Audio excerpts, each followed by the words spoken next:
₹5000 எல்லா மகளிருக்கும் அக்கௌண்ட்லயும் போட்டுட்டு காணொலி போட்டு அதை வேற முதலமைச்சர் பரப்பிட்டு இருக்காரு. அது உங்க பணம் தான், உங்ககிட்ட இருந்து கொள்ளை அடிச்சது உங்களுக்கு வருது. ஆனால் சத்தியம் வாங்குவாங்க, பால் சத்தியம், பெருமாள் படத்தை வச்சு எல்லாத்தையும் நீங்க அதெல்லாம் பாத்துங்க. ஆனா ஓட்டு மட்டும் விசில் சின்னத்துக்கு போடுங்கன்னு சொன்னாரு. சந்தோஷமா வாங்கிக்கங்க, எல்லாம் உங்க பணம் தான். வாங்கிக்கிட்டு அவங்க காதிலே விசில ஊதி அனுப்புங்க. லயன் ஸ்குவாஷ் அசல் பழங்களில் இருந்து தயாரிக்கப்பட்ட ரியல் ஸ்குவாஷ், கூலா ஜோரா. பப்ளிக் சர்வீஸ் கமிஷன் ஹிஸ்டரியிலேயே இப்படி நடந்தது இல்ல. ஒரு எக்ஸாமையே ஒழுங்கா நடத்த முடியல, நீங்க எல்லாம் உலக நாடுகளோடு போட்டி போடுறோம் அப்படின்லாம் பெருமை பீத்திட்டு ட்விட்டர் போட்டுட்டு தான் அவர் சேலத்துக்கே போனாரு. நான் பார்த்தேன் அந்த ட்விட்டரை. அதாவது கோடை காலம் என்பது இந்த வருஷம் மட்டும்தான் கோடை காலமான்னு கேட்டிருக்காரு. ஏன் ஆண்களுக்கு தான் கோடை காலம் வராதா, பெண்களுக்கு மட்டும்தான் வருமா? போதை கலாச்சாரம் இன்னைக்கு செல்ல அரிச்சிட்டு இருக்குது. பள்ளிக்கூடத்துல போதை மருந்து விற்க ஆரம்பிச்சிட்டாங்க, கஞ்சாலாம். சட்டம் ஒழுங்கு சந்தி சிரிக்குது. ஜனநாயகனை பத்தி ஏங்க அவர் அவர் எதை பத்தி பேசினாரு? அவருக்கு பர்சனலா வரக்கூடிய எந்த இழப்பை பற்றியோ சங்கடத்தை பத்தி இது வரைக்கும் அவர் பொது வெளியில பேசுறதே கிடையாது. 4 மாநாடு நடத்தினாங்க திமுக, மகளிர் அணி, இளைஞர் அணி, டெல்டால, பல்லடத்துல, திருவண்ணாமலைன்னு லட்சம் பேர் திரட்டுறோன்றாங்க. அவங்களுக்கெல்லாம் இந்த எஸ்ஓபி ஒன்றும் வராதா? அவங்க எப்படி நடத்துறாங்க? அவங்கள சேர் போட்டு உட்கார கூடாதுன்னு சொல்லிய போலீஸ் சேர் போடக்கூடாதுன்னு சொல்லிட்டாங்க. அது கேட்ட பிறகுதான் எனக்கு ரொம்ப கோபம் வந்தது. How can they say like this? இது மாதிரி அவங்க திமுக மாநாடுகளுக்கோ அண்ணா திமுக மாநாடுகளுக்கோ சொல்லுவாங்களா? நிர்வாகிகளுக்கான இன்ஸ்ட்ரக்ஷன்ஸ், அவங்களுக்கான ஆலோசனைகள்லாம் இந்த மாதிரி லைவ் கேமரா வச்சுன்னு லைவ் ரிலே பண்ணி அங்க கொடுப்பாங்க. என்னங்க நீங்க யோசிக்கிறீங்க?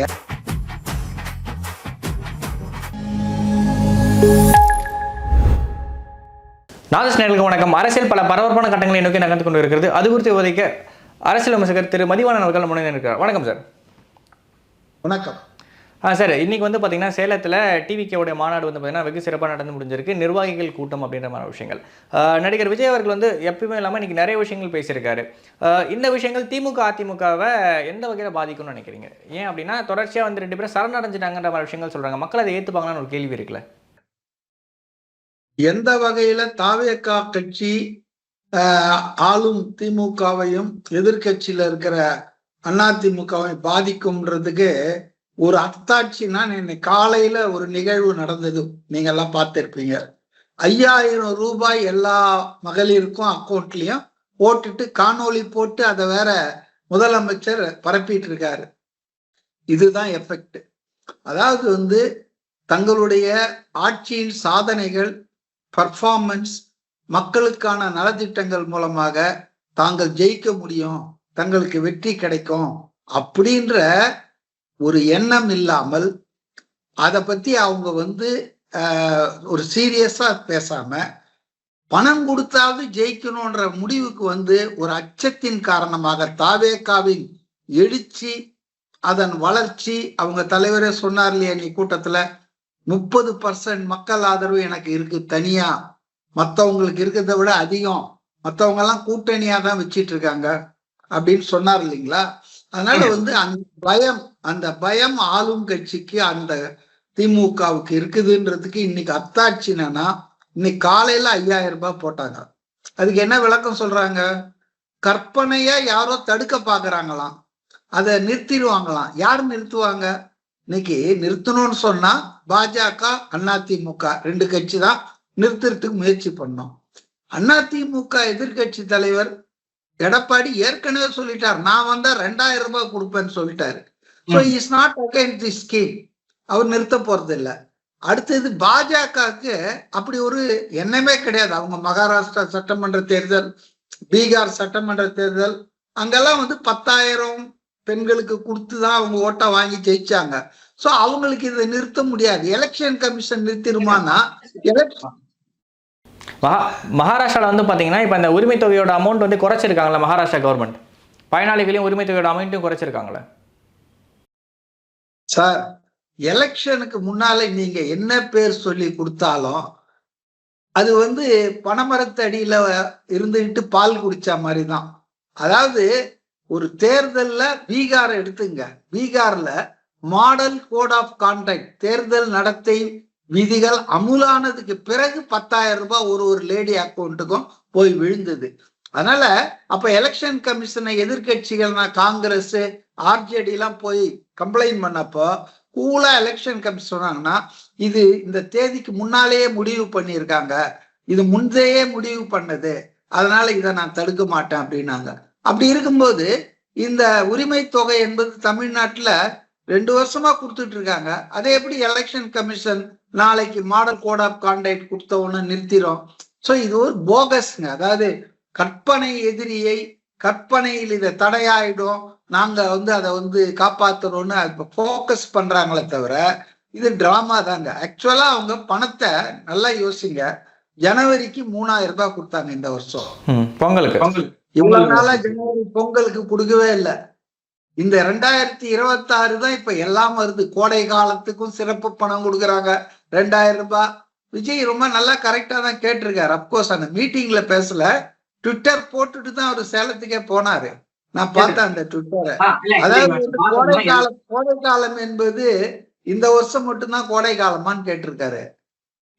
எவ்வளவு மக்களை என்ன நினைச்சிட்டு இருக்காங்கன்னா, 3,000 ரூபாய் ஜனவரியில பொங்கல் பணம் கொடுத்தாங்க, இப்ப 5,000 ரூபாய், அதாவது 3 மாசம் அட்வான்ஸா கொடுக்குறாங்களாம். ஒரு 2,000 ரூபாய் கோடைக்கால சிறப்பு தொகையா? ஏன் ஆண்களுக்கு தான் கோடை காலம் வராதா, பெண்களுக்கு மட்டும்தான் வருமா? இதெல்லாமே ஆளுங்கட்சி பயந்து போயிருக்கிறது, தோல்வி வந்துரும்ன்றத இது ஒரு பாயிண்ட். காங்கிரஸ் தங்களை விட்டு போயாச்சுன்னு சொன்னா அதுக்கு மிகப்பெரிய பிரச்சனையா வரும்ன்றதாலதான் பிளான் பில தான் இதெல்லாம் செய்யறாங்க. வேற சில கட்சிகளோட பேச்சுவார்த்தை நடத்துறாங்க. அப்புறம் இந்த மாதிரி நலத்திட்டங்கள் கர்ஜானாவை காலி பண்ணிட்டு இருக்காங்க. மக்கள் வரி பணத்தை செலவு பண்றதுக்கு ஒரு ஆளும் அரசாங்கத்துக்கு உரிமை இருக்குதுனாலும் நம்ம கைப்பணத்தை செலவு பண்ற மாதிரி நம்ம யோசித்து செலவு பண்ணோங்க. இவங்க இன்னைக்கு பல ஆயிரம் கோடி கடந்த ஒரு வருஷத்துல விளம்பரத்துக்கே கொடுத்துருக்காங்க. விஷுவல் மீடியா, பிரிண்ட் மீடியா எல்லாத்துக்கும் கொடுத்துருக்காங்க. அது மாதிரி இப்ப பாருங்க, இப்ப 5,000 ரூபாய் இன்னும் எலெக்ஷன் வர்றதுக்குள்ள இன்னும் என்ன சொல்லி எல்லாம் கொடுப்பாங்க, என்ன பேர்ல எல்லாம் கொடுப்பாங்கன்னு தெரியாது. ஃபுல்லாவே பயந்து போயிடுச்சுங்க. DMK government mortally afraid of TVK's rise. TVK தங்களை ஆட்சியில இருந்து அகற்றிடுவாங்க, அவங்க பயப்படுறதே டிவிகேக்கு தான். இப்ப அதிமுக பாஜகவை பத்தி அவங்களுக்கு ஒண்ணுமே பயமே கிடையாதுங்க. ஏன்னா அது டிஸ்டன்ட் தேர்ட்ல தான் இருக்கு ரேஸ்ல. இவங்கதான் நெக் அண்ட் நெக் போயிட்டு இருக்காங்க, திமுகவும் தாவேகாவும். அதனால இண்டிபெண்டா என்ன கேட்டா தாவேகா தான் இன்னைய பெட்டர் பொசிஷன். ஏன்னா அது இண்டிபெண்டா இருக்குது, தனியா இருக்குது 30%. ஆனா திமுகவும் அதிமுக பாஜக நிறைய பேரை கூட்டணியை வச்சுக்கிட்டு தான் கூட்டாஞ்சோறு ஆக்கிட்டு இருக்காங்க. சார், இந்தியாவோட அரசியல் எலெக்ஷன் பேஸ் பண்ணி பாத்தீங்கன்னா மொத்தமா யார் அதிகமான ஓட்டுகள் வாங்கினாங்கன்னு சார் கணக்கு. தனிப்பட்ட முறையில் யார் வாங்கினாங்கன்றது கணக்கு வராது இல்லை. இண்டிவிஜுவல் அந்த மாதிரி ஸ்ட்ரக்சர் நம்ம இந்தியன் எலெக்ஷன் சிஸ்டம்ல இல்ல. Indian election system first past the post தான். அதாவது அந்த தொகுதியில 51% வாக்காளர்களால் அவர் தேர்ந்தெடுக்கப்பட்டிருக்கிறாரா எல்லாம் கேள்வி கிடையாது. மேலை நாடுகள்லாம் அப்படிதான். மேலை நாடுகள்ல 51% அவங்க வாங்கலன்னு அந்த வேட்பாளர் ரீபோல் நடக்கும். 51 வாங்குற வரைக்கும் ரீபோல் நடந்துட்டே இருக்கும். ஆனா நம்ம நாட்டுல என்னன்னா அதுதான் மோசமான டெமோக்ரஸி. உதாரணத்துக்கு ஒரு 9 லட்சம் வாக்காளர் இருக்கிற ஒரு நாடாளுமன்ற தேர்தல்ல 1.5 லட்சம் ஓட்டு வாங்கணும், ஜெயிச்சிருவான். ஆக்சுவலா பார்த்தா 4.5 லட்சம்க்கு மேல வாங்கினாதான் அது பெரும்பான்மை மக்களின் பெரும்பான்மை வாக்காளர்களின் தேர்வா இருக்க முடியும். ஆனா நம்ம நாட்டுல இருக்கிற தேர்தல் முறை என்பது ஃபர்ஸ்ட் பாஸ்ட் த போஸ்ட். அந்த கிண்டி ரேஸ்ல பழைய காலத்துல போட்டோ பினிஷ்னுவாங்க, மூக்கு அப்படி நீட்டிட்டா கூட இவருங்கலாம் முதல் ஆளுவாங்க. அந்த மாதிரி நம்ம நாட்டுல உள்ளதில் அமங் த கண்டஸ்டன்ட் போட்டியிடுறவங்கள யார் ஒரு ஓட்டு அதிகமா வாங்கினா கூட, அஸ்ஸாம்ல ஒரு வாட்டி இந்த அஸ்ஸாம் கனபரிஷத்துலாம் உருவாகிறதுக்கு முன்னால அந்த all Assam student union boycott பண்ணப்போ 100 ஓட்டு வாங்கி ஜெயிச்சவங்களாம் இருந்தாங்க.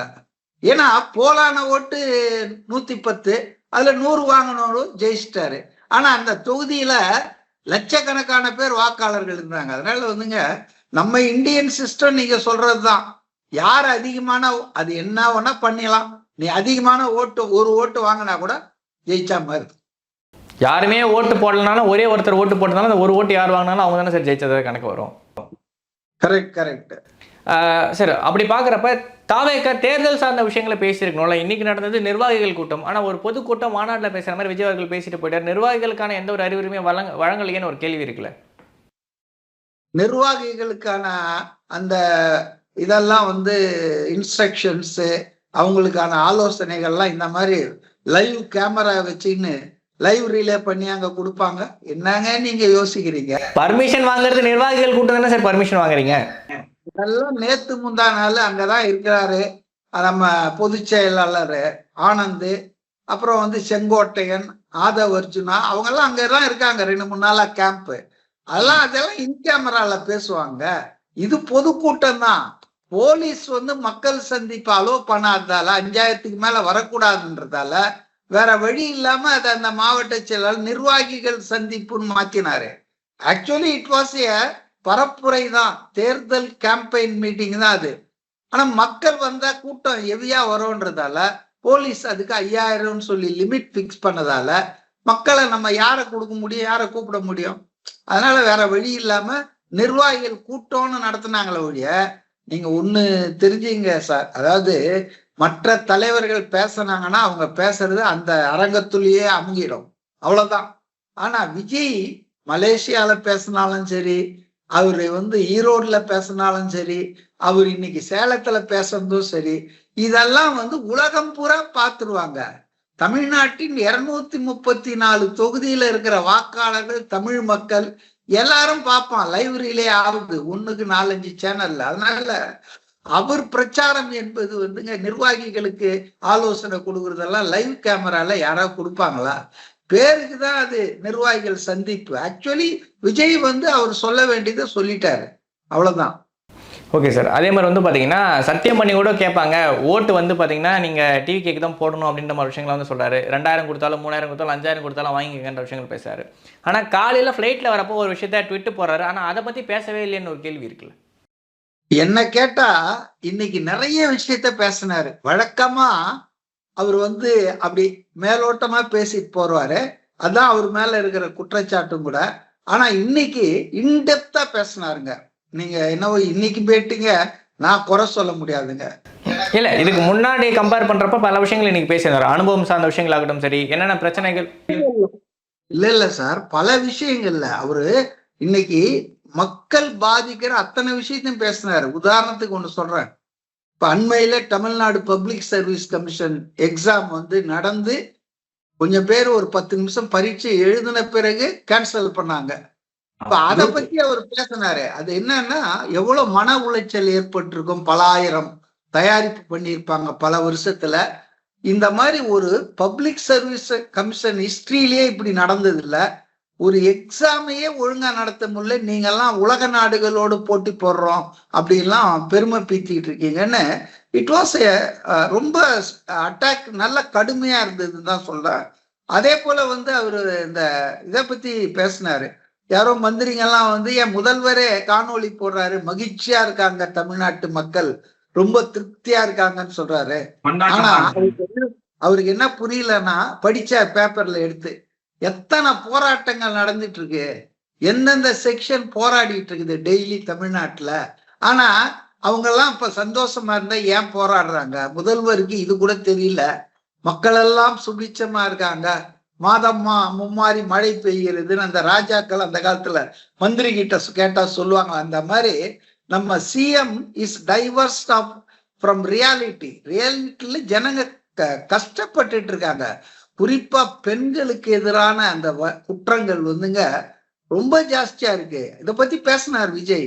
போதை கலாச்சாரம் இன்னைக்கு செல்ல அரிச்சிட்டு இருக்குது. பள்ளிக்கூடத்துல போதை மருந்து விற்க ஆரம்பிச்சுட்டாங்க, கஞ்சாலாம். சோ இதெல்லாம் அவர் பேசினாரு. சட்டம் ஒழுங்கு சந்தி சிரிக்குதுன்னு ரொம்ப தெளிவா பேசினாரு. இல்ல இன்னைக்கு அவர் ட்வீட் போட்டதை ஏன் பேசலன்னா, எல்லாத்தையும் ஒரே மேடையில பேச முடியாதுங்க. அதாவது அவர் ரொம்ப தெளிவா சொல்லிட்டாரு. அதாவது இந்த வருஷம்தான் கோடை காலம் வருதா தமிழ்நாட்டுல அப்படின்னு கேட்டாரு. அது ஒரு நையாண்டி தான். அதாவது அவர் எதிர்க்கல, நல்லா கவனிங்க. அந்த 5000 கொடுத்தது அவர் எதிர்க்கல, வாங்கிக்கிங்கன்னு தான் சொல்றாரு.